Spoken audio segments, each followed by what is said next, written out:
Hey, don't forget, it ain't the first 48 with 60 minutes. Come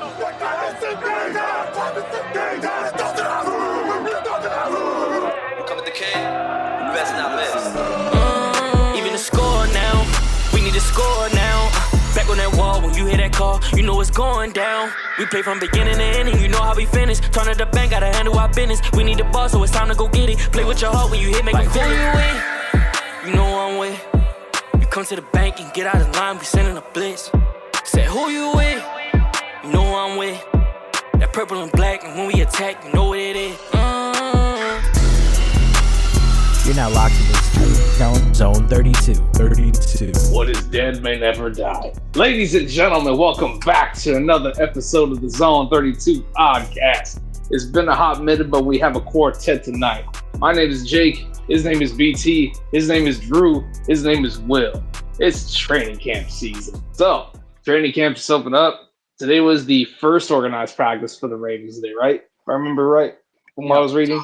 Hold on, are we just bearing the lead that we announced Will's death the last time we were live, and now Will's just among us? We're just correct. Hey, I did start with what is dead may never die. So it's very obvious that Will is a reanimated corpse. Some black magic, fucking Cthulhu type of magic brought him back so he can continue gobbling glizzies in Camden Yards for a few dollars on the side, just like Drew gobbles glizzies on the daily at Fenway. So, hey, Godspeed.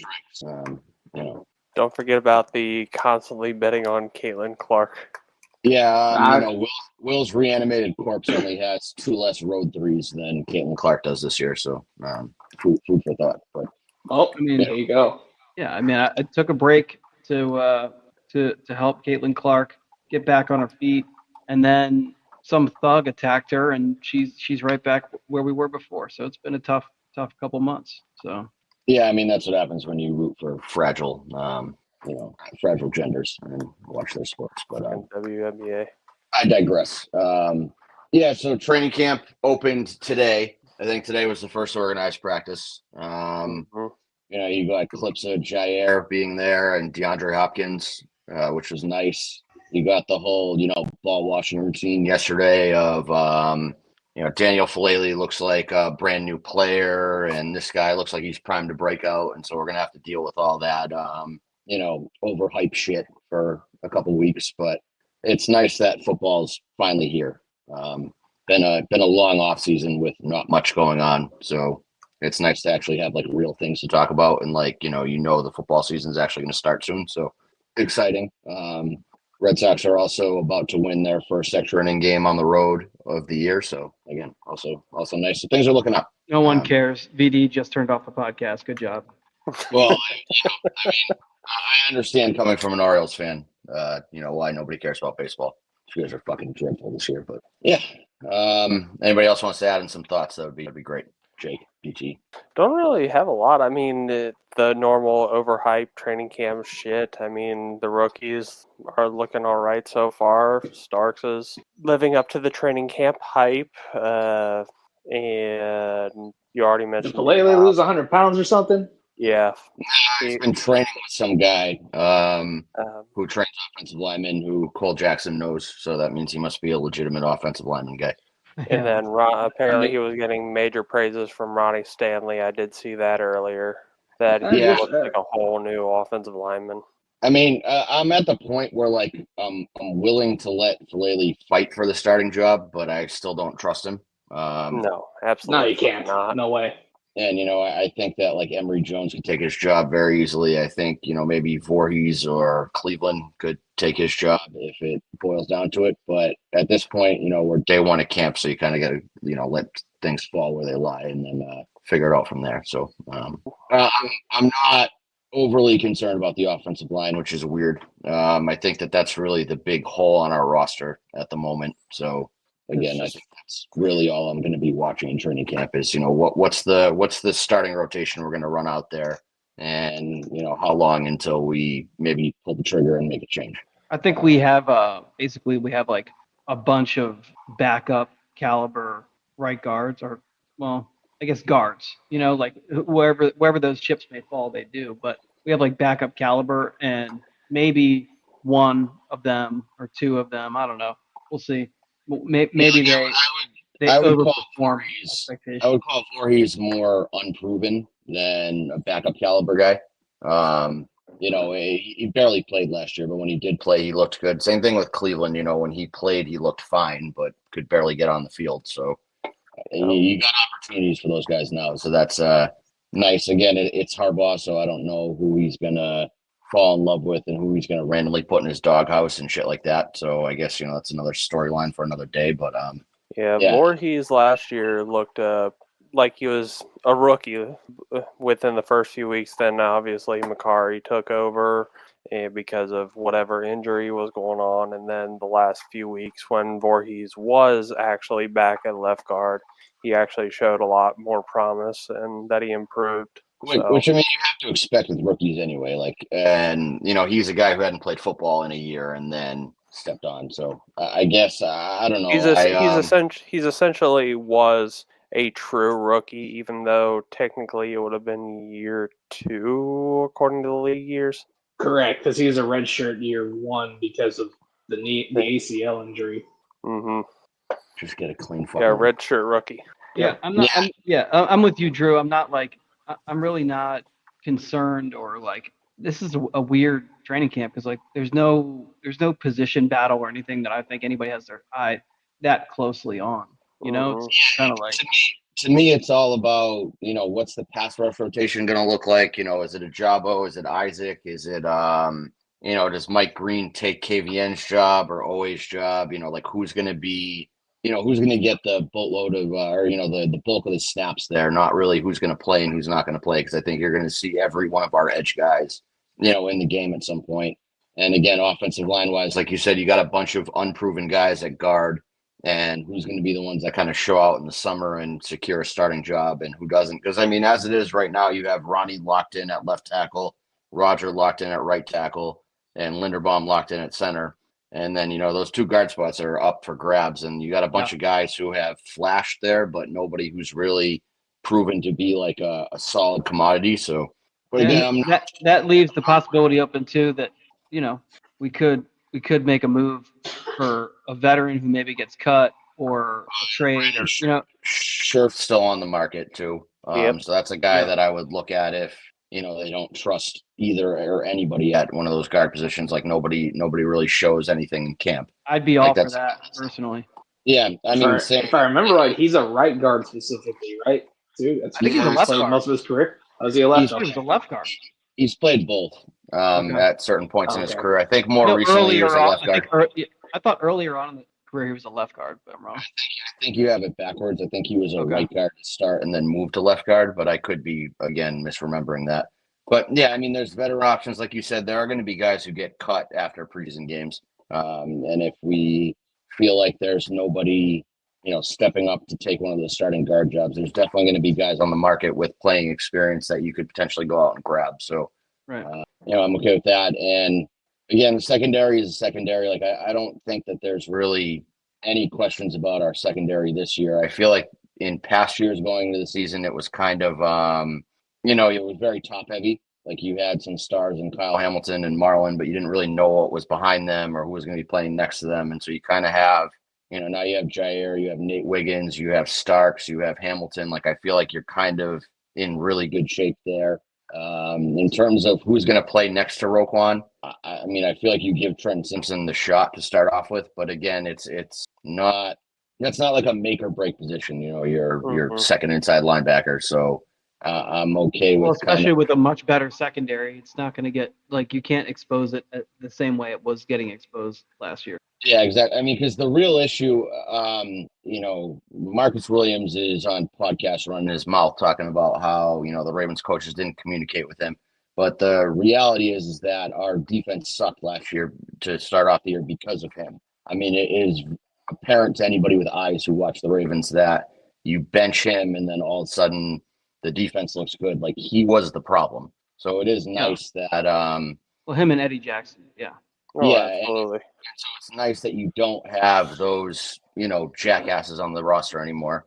One of them seems to be really fucking upset that he doesn't have an NFL job. I can't imagine why that is, Marcus. Fucking I just when players get cut and didn't perform here, and then they go shoot off at the mouth and try to blame the coaching staff and blame everybody else for their own shortcomings, it always rubs me the wrong way, and especially him.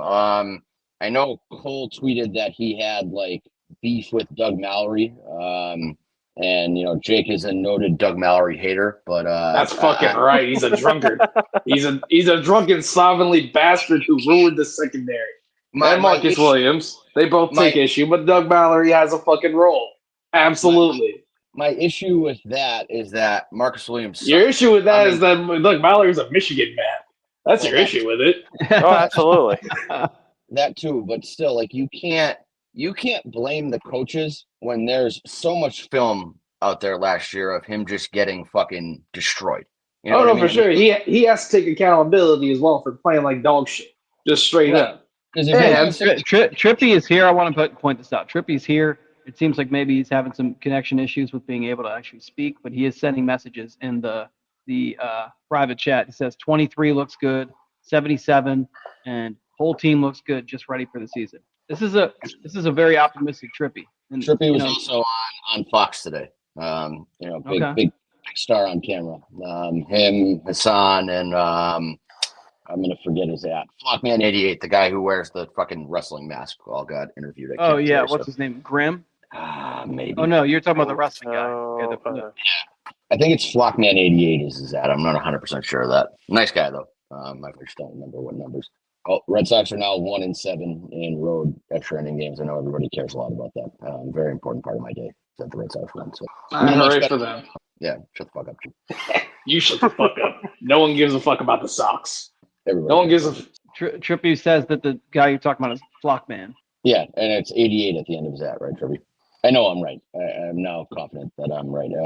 We've missed a couple of weeks of the podcast, but I don't miss weeks of being right all the time. So, all right, here's a good comment here. I like Brandon Ace. Bengals fans are excited that they're bringing in Noah Fant. Being delusional once again. Yeah, that's what they do. I mean, it's Cincinnati. The Trey Hendrickson stuff cracks me the fuck up. Like as an AFC North fan and as somebody who's like watched Trey Hendrickson just wreak havoc for the last 2 years, it is hilarious to me that they will not pay that guy. I'm not a TJ Watt fan, but I do love the contract that he signed because not only does it kill the Steelers cap, but it also fucked the Bengals with extending Hendrickson. So, well, as soon as that went through before Hendrick, and it was right around when they were talking about Hendrickson and the Bengals are reopening their negotiations, and then Watt signed that deal. It's like, this is going to completely fuck all negotiations with Hendrickson because there's no way that Mike Brown's going to give a contract like that to Trey Hendrickson, and he's way better than TJ Watt. Yeah, you know that. Yeah. What's his Ricky something? He's been Ricky Scoops or something like that. He's been absolutely right. He's been right a ton this offseason. I have no fucking idea whose burner account that is or what, but he's got gotten a couple things right and has been pretty far in advance of all the insiders. And he tweeted out the other day that that Hendrickson was coming back to the table and that they were going to get a deal done before camp. And then all of a sudden the Watt contract pops up and then he's, posting Instagram stories about how he's back in Florida. So what the fuck are the Steelers doing this offseason? This is one of the weirdest moves I've ever seen. What I don't introduced a fucking hilarious uniform combination only to get topped by the Browns going the full turd uniform. Yeah, full doo-doo. Giant fucking turd. Not even a giant turd with an orange slice, just a giant fucking turd. Yep.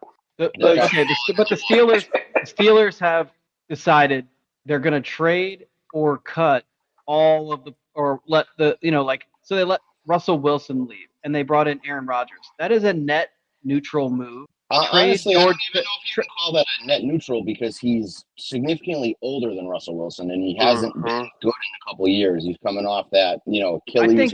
I think if you look at his numbers last year, I think he's pretty comparable to Russell Wilson at this point. Yeah, but he's what is he 42 now? Like at some point you got to think Father Time's going to catch up to him. And I know he had pretty close to my age. It's pretty crazy that this fucking guy keeps going back and playing football. But then they trade for DK Metcalf and then they trade away George Pickens. They trade for Jalen Ramsey and they trade away Minkah Fitzpatrick. So every move they make, I don't see the benefit on their end. It's at best a lateral move.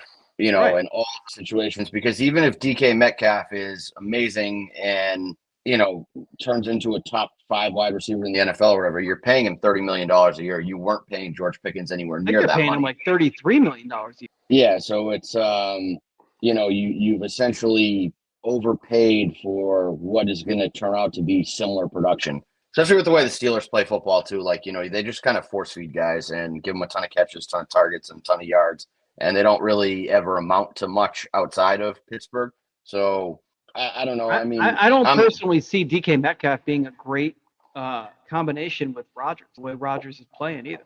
Yeah, I mean, I think Metcalf actually fit what they were trying to do with Russell Wilson last year a lot better with that moonball shit, where they were just fucking, you know. Like Rodgers' deep ball sucks now. He doesn't have much accuracy Yeah, I mean, on the field. he's fucking 42 and, you know, has one leg now, and he's just not the same guy that he used to be. If they signed Aaron Rodgers, you know, 5-6 years ago, I'd be nervous about it, but now he's not the same guy. He hasn't been the same guy in a very long time. Yeah. Hey, he went on a fucking hallucinogen trip. Of course he's not the same guy.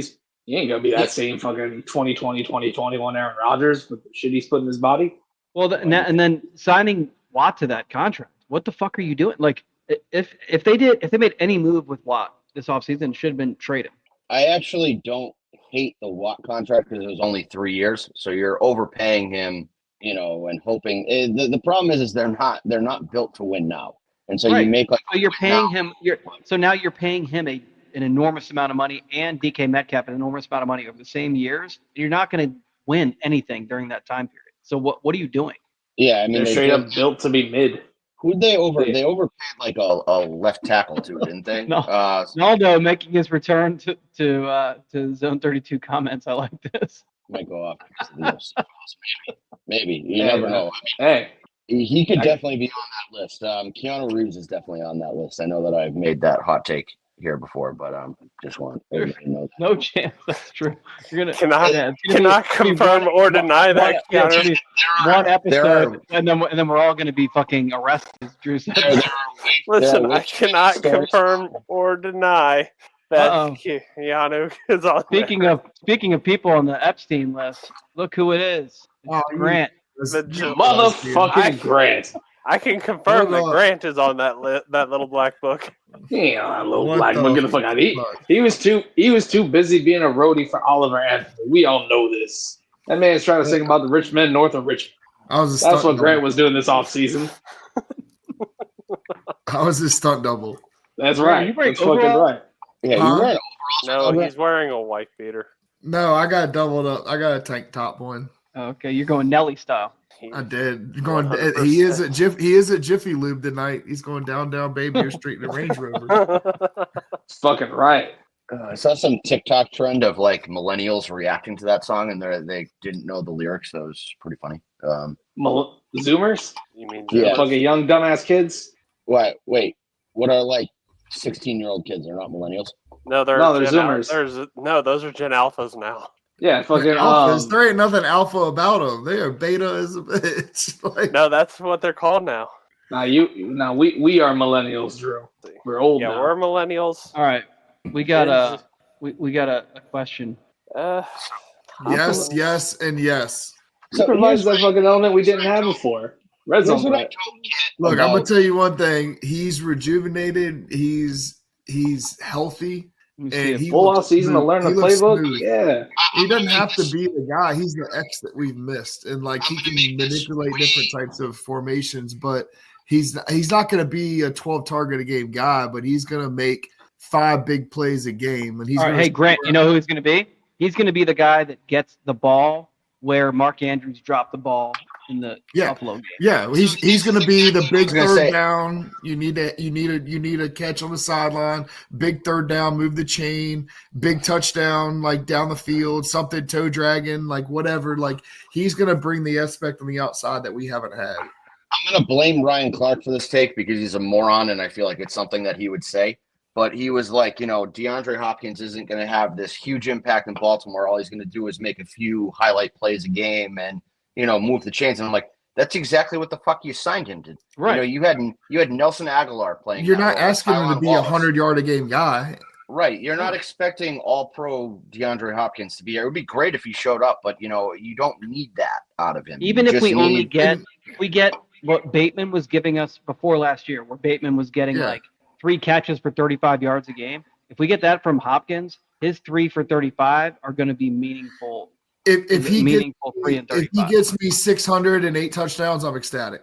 Right. And you He's can't a scorer. He finds the end zone. He's a guy that Well, they're and gonna here's run the the issue. What people are thinking, they were like people go to the Ravens as like a wide receiver graveyard. They're like, you got to think about like people in their mindset, like Mike Wallace when he came, which he had a good Mike first Wallace year. put up 1,000 yards. Yeah, but people in their mind, they're like, no, that's not Mike. Well, you know what I'm saying? Like they were like, oh, it's a guy that went there, Des Bryant. I love when people do that because but they're showing that they don't know what the fuck they're talking about. Mike Wallace was a good free agent acquisition. But they're associating DeAndre Hopkins at this point in his career with that type of signing. But DeAndre Hopkins, in my opinion, is better at this point in his career than both of them were coming here and any veteran that we had outside of Dirk Mason.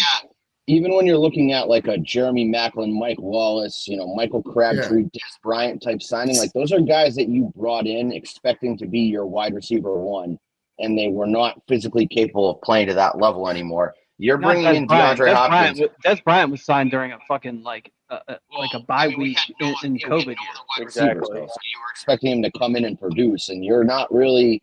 You're signing DeAndre Hopkins with the intent of him being a high-end wide receiver 3, for that price. Exactly. So, you're right. But I also think that he can have – if it wasn't for the way Monken calls his offense and Zay's going to eat a lot of targets, I would almost say that at his skill set at this point in his career, he could have a Steve Smith type impact when he came here. But Steve Smith was a focal point because we didn't have anybody else. But DeAndre Hopkins has comparison. But as far as the skill set and what they can impact on the team, like he's going to have a vet signing of a Derek Mason or a Steve Smith when he this year versus a Des Bryant, even though Mike Wallace did have 1,000 yards, he had the 1 year, but outside of that, like people were expecting him to be, a Pro Bowl receiver. Like we didn't, I knew when we signed him, he wasn't going to be a Pro Bowl guy. Like, well, and you're hoping that, when you sign a guy like DeAndre Hopkins, you're just looking for a guy that's going to make the play when it's called for. You know what I mean? Yeah. That's what you're going to get out of him. And maybe it's only 3 or 4 targets a game. I don't know, but like he's going to make the most out of those targets, and that's exactly what you want out of a guy you're paying $6 million a year. So, and you can't leave him unguarded either. Like that's the other thing is that you could put Nelson Aguilar out in the field last year, and defenses weren't going to pay attention to. He's Nelson Aguilar. And call me a homer, but in my opinion, if he's where I think he is health wise, he's still a top 5 route runner outside the numbers. Yeah, I mean, he's definitely up there.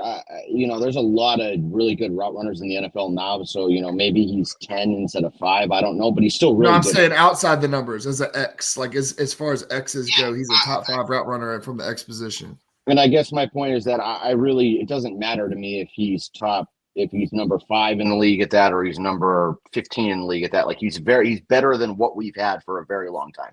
So yeah, I mean, when's the last time? And another good thing is. Like they talk about how Tez has had a really good, early camp and all that stuff.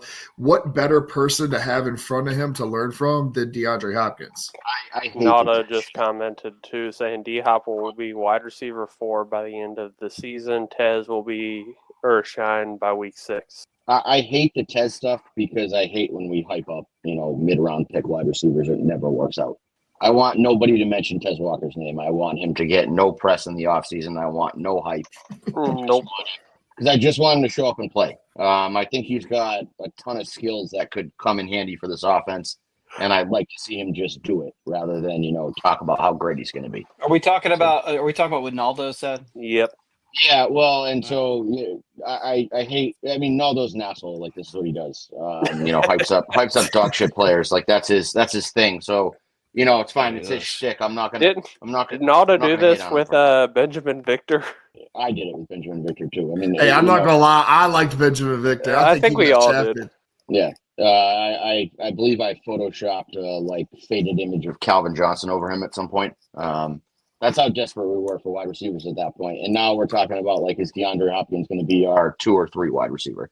Great problem to have. Yeah, 1,000%. But you also got to look at it though too. Is everybody gets caught up in a wide receiver 1, wide receiver 2, wide receiver 3 thing, but the way that receivers are utilized now, it's you have your guys that specialize at certain things. It's kind of like a DB, like we have a slot corner, an outside corner, or a safety, strong safety, plays better in the box. That's how receivers are now. So you can say like, what kind of receiver did you get in somebody, but like you also don't compare everybody to everybody. You compare production, but you also have to look at the intangibles that make them at their position.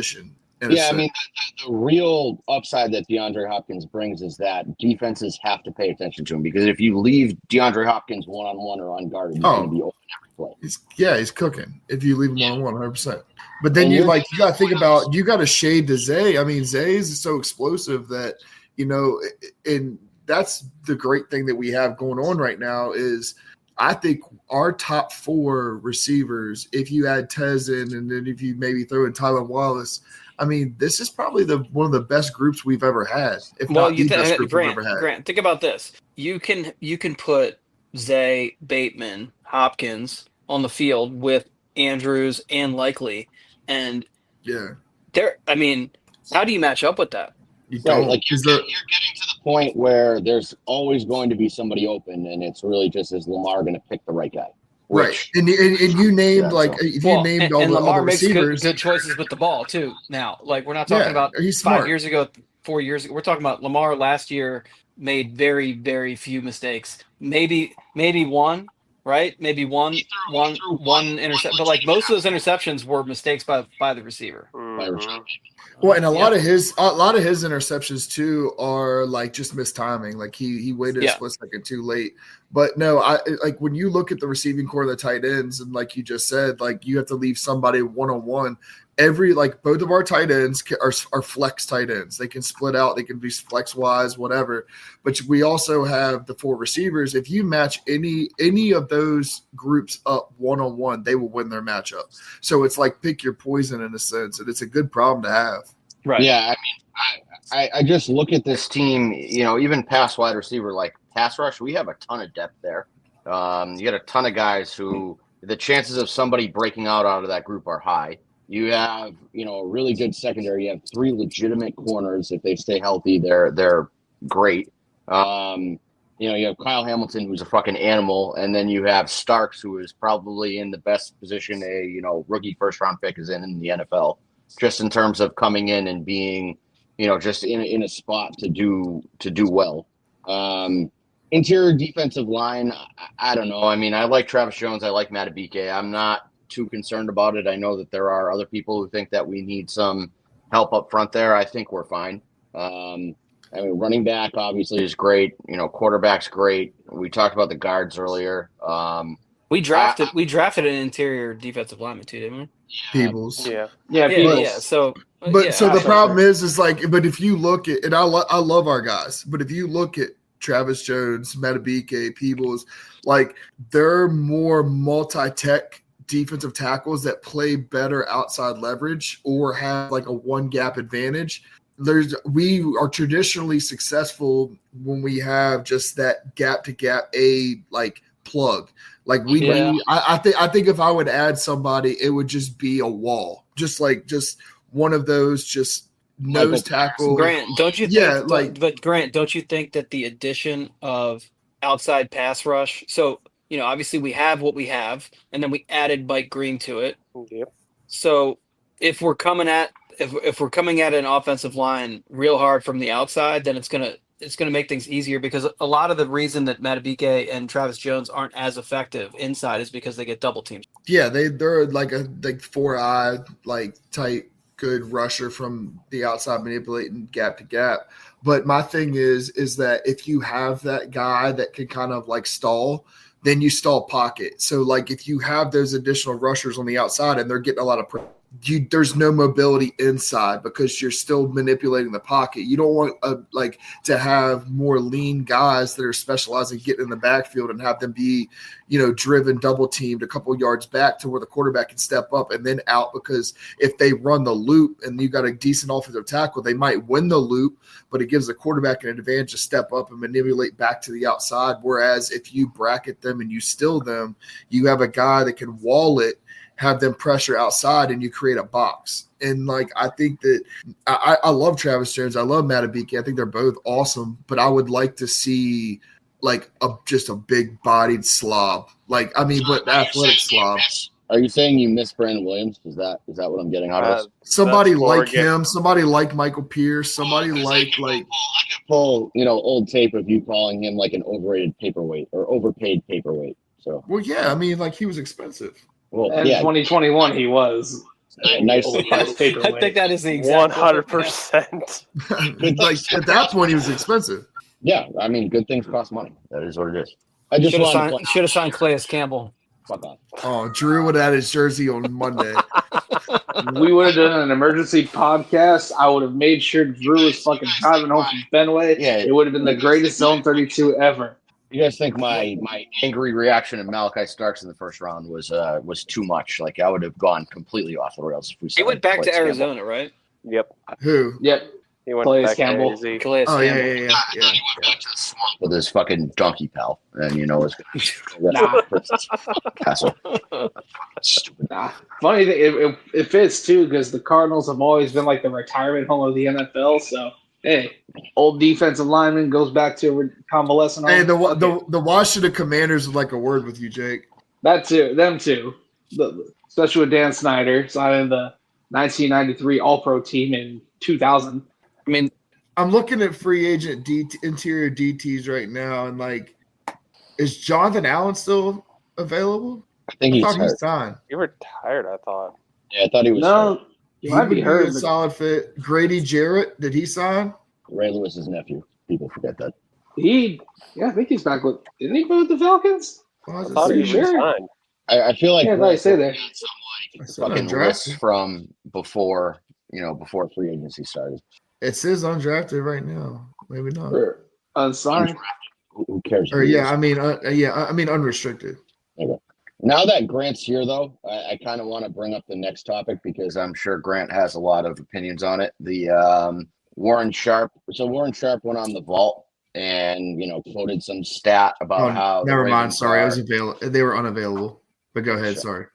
Grant being wrong. Grant doesn't know how to work technology. Fucking idiot. Yeah, fucking technology. Son of a bitch. Grant can't read breaking news. Yeah. Wait do you get the pigeon with the letter I put on his foot? Yeah.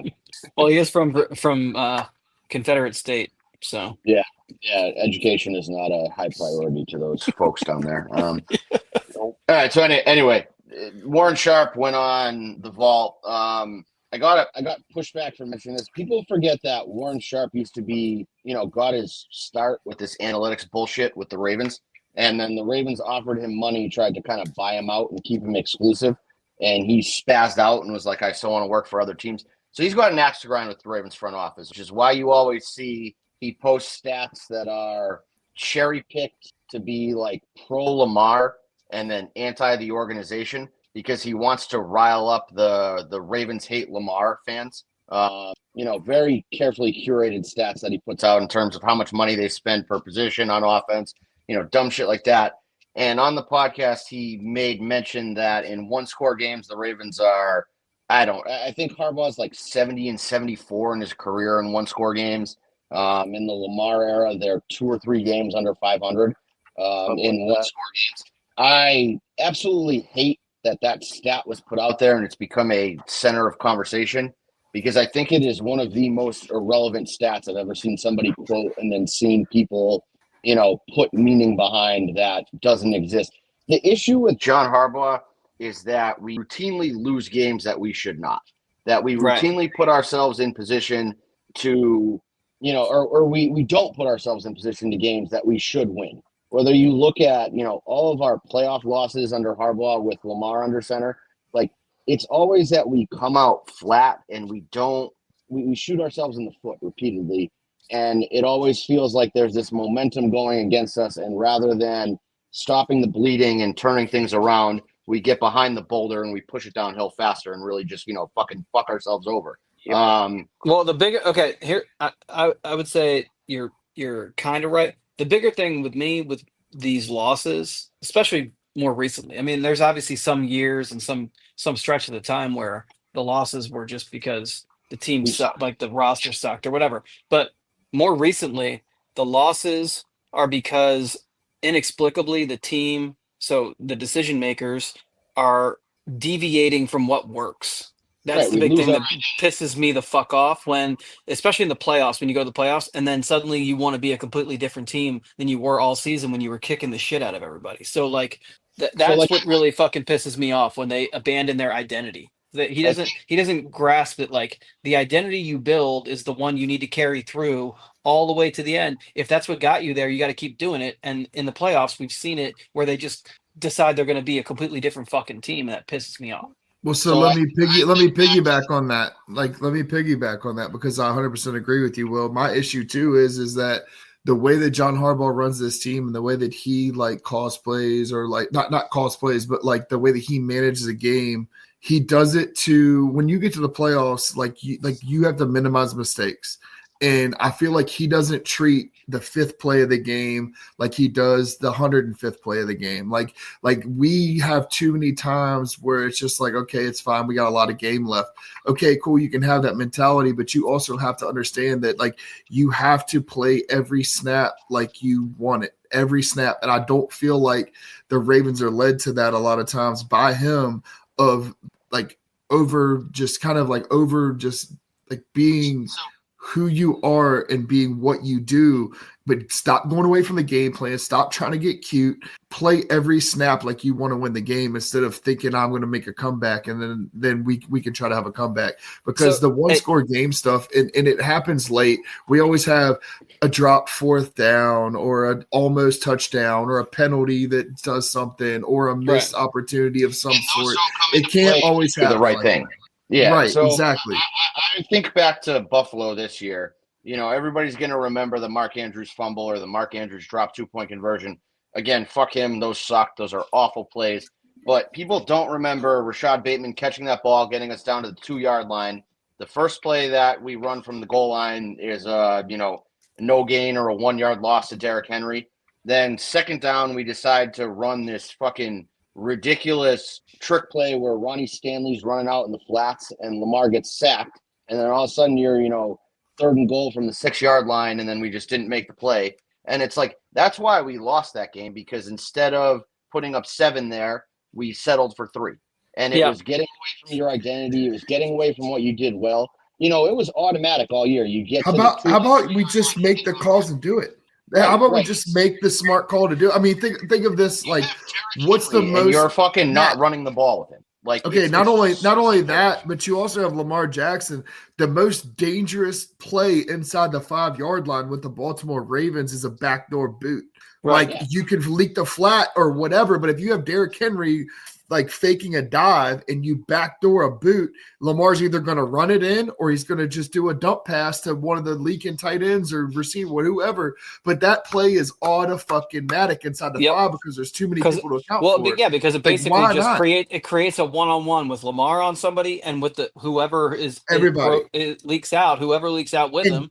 And you have Derrick Henry. The guy who leaks out can just become he can just become a blocker, or if they decide they want to go after Lamar, then you have just a free pass to whoever is uncovered at that point. But I think one of the big things I hate about this conversation too is people will reframe it around Lamar, and Lamar's mistakes he makes in big moments to me are because he's trying to do too much, because he's trying to overcome the stupid fucking bullshit game planning that the coaches are doing. Like the Titans game in 2019 is the best example of this. He had 509 total yards, I think was the total amount. And was it 9 drops or something? It was he had 509 yards and we had he had 509 out of 528 total yards or something crazy like that. Like he was trying to play well out of spite.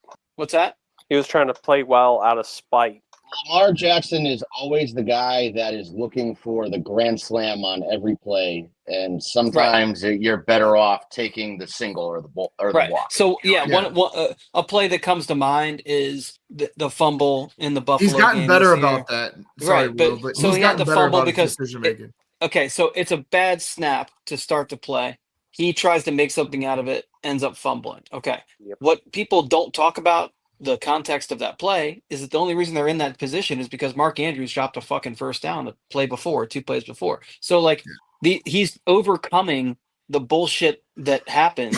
So he thinks he has to do everything. That's what really pisses me off when people then like pivot to it's a Lamar Jackson conversation when it's well, not. And on top of that, like Lamar Jackson is the only quarterback that I've seen, period, that he has to have a perfect game to get any credit.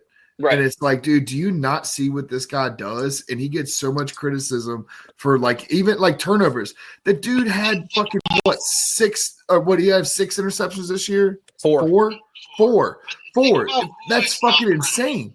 Okay, so if you think about the people that don't give Lamar Jackson credit, they're the Dan Orlovsky, Ryan Clark, those assholes of the world that are just, they weren't good in the NFL. Acho, your boy Acho, unemployed. Rest in peace, whatever the fuck the facility or whatever the fuck the name is, his show is. But my problem with the Lamar people is that they have a preconceived narrative the entire time, is that for whatever reason, Lamar Jackson is the guy that nothing he does is ever good. And that's always the route they're going to take. And that's everything that they're going to say is that, oh yeah, Lamar's great, but he doesn't do this. Whereas, when you talk about Josh Allen, those same guys are going to be like, oh my God, he's so much fun to watch and he's so great. It's ridiculous. I mean, it's fucking just arm punt.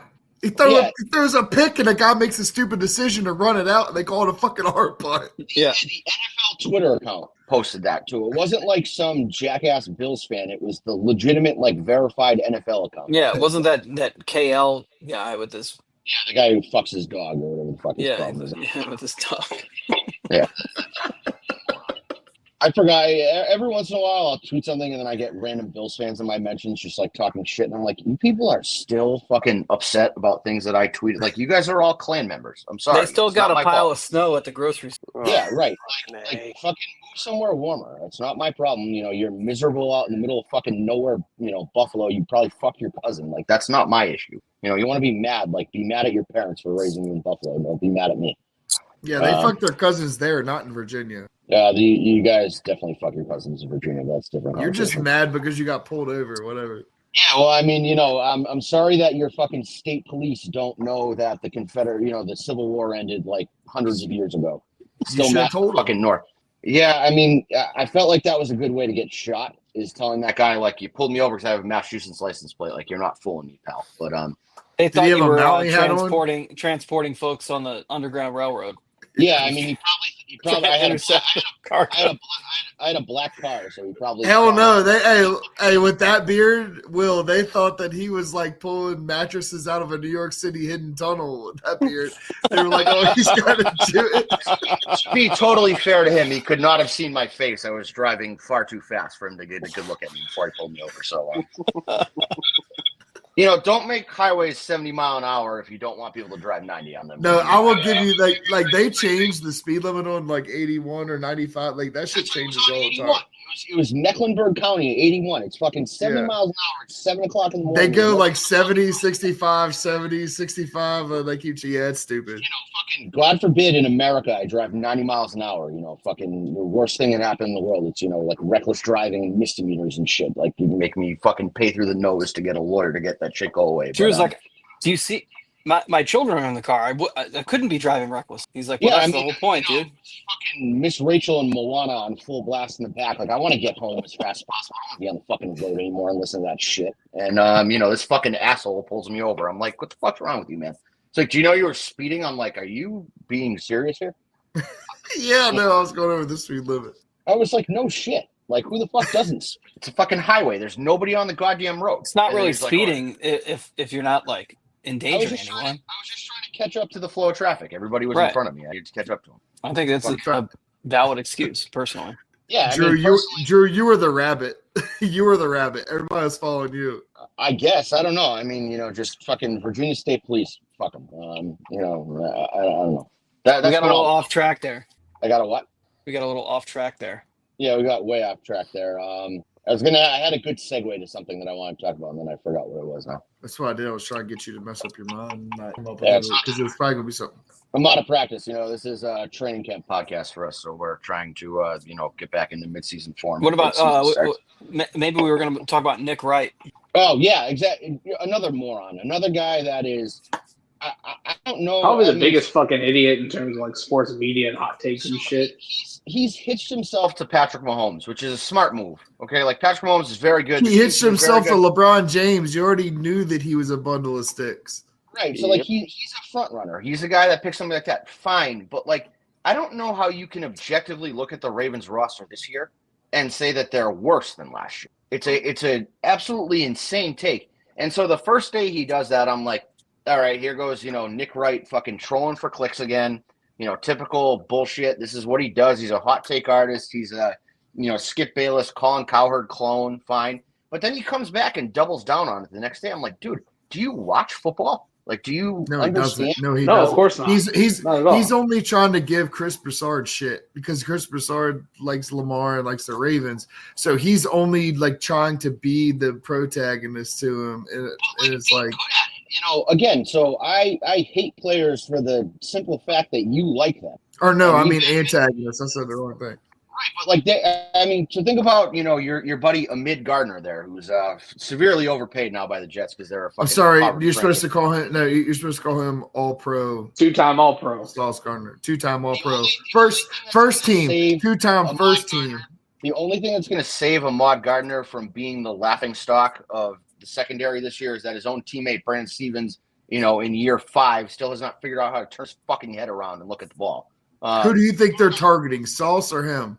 I mean, I'd target either one of them, and it's a fucking easy catch. Yeah, you're a lie. You're a goddamn lie. Fucking holding machine. But see, this is what I'm talking about. I'm giving you shit about Ahmad Gardner. I also understand that I come off like an unhinged lunatic when I do things like that. You know what I'm about to tell you, it's too? The bit. It's off topic, but the bit itself is that if David Ojabo doesn't play well, he's going to get cut this year. That's what I heard, word on the street. Is that what I'm supposed to say? So, I mean, right, exactly. Grant, you've been away a long time, and I've taken the mantle on that he's going to be finding another line of work. It won't be this year. The reason why I say it won't be this year is because they'll probably cut him and bring him back on the practice squad because they use that little international roster exemption on him because he's been so bad, but they want to see the results pan out. So no, they don't do it for that. They don't do it for that reason. They don't do it for them. They do it. They're doing it for this reason. No, they're using that international roster spot so they can roster another American player for camp. It gives you extra. It gives you extra. It's smart. It's very smart. Jake, I have a question for you. I'm listening. David Ojabo, Hall of Fame pace on a per snap basis. It's easy to do when you're not allowed to play because you're so bad at football. Again, Hall of Fame pace on a per snap basis is undeniable. It is deniable, and here's the reason why it's deniable. It's not even injuries, you're not good enough to see snaps on the field. If you're a regular inactive, of course you're not going to see any snaps because you're not good at football.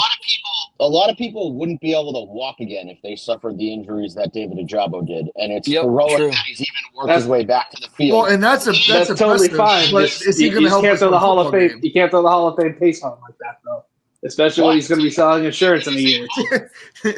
No one else saying calling the police. I mean, you can call the police all you want, Naldo, but I'm going to call ICE on you. I think I win that. I think I win that battle. You're good, Naldo. Go to Sacramento. It's a fucking sanctuary city or some gay bullshit. But I digress from Nick Wright. So we've spent 2 or 3 minutes here making fun of players that the other person likes, and we're normal about it, and we're being a little we're intentionally exaggerating, and we're having fun with it. Nick Wright actually believes the shit that he says, which is what bothers me. So like he's transcended having hot takes to like he's also the second human representation of a Shrek character we've referenced on this show. Yeah, that man also looks like Squidward or Gonzo from fucking Sesame Street. He looks like a fucking Squidbilly. Oh, I know. The Muppets. In fucking Shrek, the midget prince or whatever. What the fuck? No. Yeah, Lord Farquaad. I couldn't remember. Don't know what that is. Oh, that's right. He does look a little Farquaad. I'll think of someone different. You see Wait, what, we've got a Naldo said? resident. We've got a resident ICE agent right here on screen. Nah, man, he's gonna start coming to America 3. Naldo's You looking good? for anybody to call ICE on so that they don't come for him. Yeah, he's just, it's deny and subvert. It's just, yeah, I might be here illegally, but what about David Jabbo? That's a dick move, Naldo. Go back to fucking hyping up Tesla. The next Don't thing worry, you know, don't Greg's worry. gonna get off here and go look for a job. Naldo has dual citizenship in Germany. Hold on, my job's calling me. Naldo's also launched to make fun of him for his heritage. So nobody's actually here. Yeah. So Nick Wright's a moron. Stephen A. Smith also a moron. I'm a big Stephen A. Smith fan. I find him of all the hot take artists to be the most entertaining, and it's really just the way he says things. But this whole idea that the Ravens and the Commanders should share a stadium is one of the most absurd takes I've ever seen on television. Oh my god! I just no understanding of the area, no forethought. Like he's like, oh, I've been thinking about this. Like, why the fuck would Ravens fans and Commanders fans want to share a fucking stadium? My favorite part of the phrase was he said, "I've always thought." What do you mean you always thought? Yeah, like why would you think that in the first place, Stephen A? Number one. Number two, why would you ever say that out loud? Like, keep that to yourself. It's just a dumb take. And this is all, of course, because Donald Trump decided that instead of admitting he's on the Epstein list, he wants to tweet about how the Commanders should go back to the Redskins. But I don't know. That's his prerogative, I guess. I guess that's how he wants to, keep people like Grant entertained. And hey, JD, whatever. Yeah. Well, listen, John Harbaugh today made it very clear. We root for our president. Okay. I mean, there's no truer American than John Harbaugh. True. Big nepotism guy, football dynasty family. That's how he got into the league in the first place. You want to talk about like nepotism and privilege and all that shit. Like he embodies everything that we stand for as Americans. I'm very pro John Harbaugh. So if he's pro Trump, then I guess we have to all be pro Trump. Sorry, liberal Jake. Unfortunately, fuck them all. They're all child molesters. Yeah, in all honesty, if somebody were to create a new political party and run on it, I think Jake should. Oh no, yeah, Jake. Oh, 100%. I think Jake should start it. I'm good. Did y'all not hear? Nah, I'm not an anarchist. I should be. Party. And cap though, not an ANCOM. ANCOMs would be our big beautiful president. I feel like I'm missing something here. You gotta call him the president though. That way you keep up the 3 Bs from the 2 previous bills that fucked over the American consumer. Our big beautiful president. All right, how about the Ravens? That's right. How about the Ravens? If you see a bird by itself, that is 100% a fucking drone. Oh, birds aren't fucking real. What are we talking about? We've gone through this. No, birds are just like Chargers fans. They're not real. They don't fucking exist. They do not exist. If they are together in a group, they are real. If they are by themselves, if they're together, they're sharing files with the other fucking cameras that were going around the country. I wasn't here. They're consolidating into one. Yeah, we've turned into InfoWars. We're Zone 32. They're transmitting data. That's what they're doing. What are we talking about? I think Jake runs a ton of these birds himself, and is just trying to warn everybody. He's like a handler for all these spy drone birds. That's fucking right. The way to prove it they're not real is you yell at the bird that they're not real, and then it zooms away. You know how to prove they're not real because you've programmed most of them and released them in the wild. That's right. Several video captures of evidence. Jake says if you yell at the bird that it's not real and it flies away, then it proves that it's No, not I didn't real. say flies away. I said zooms away. Because it's a camera. It does not fly. It zooms away like a droid. Not droid, but a drone. That's right. Fucking birds are not real. How many birds have you ever seen in public? I feel like you've never seen a bird before. Multiple times. Multiple times. They have their little robot eyes just recalculating and recalibrating.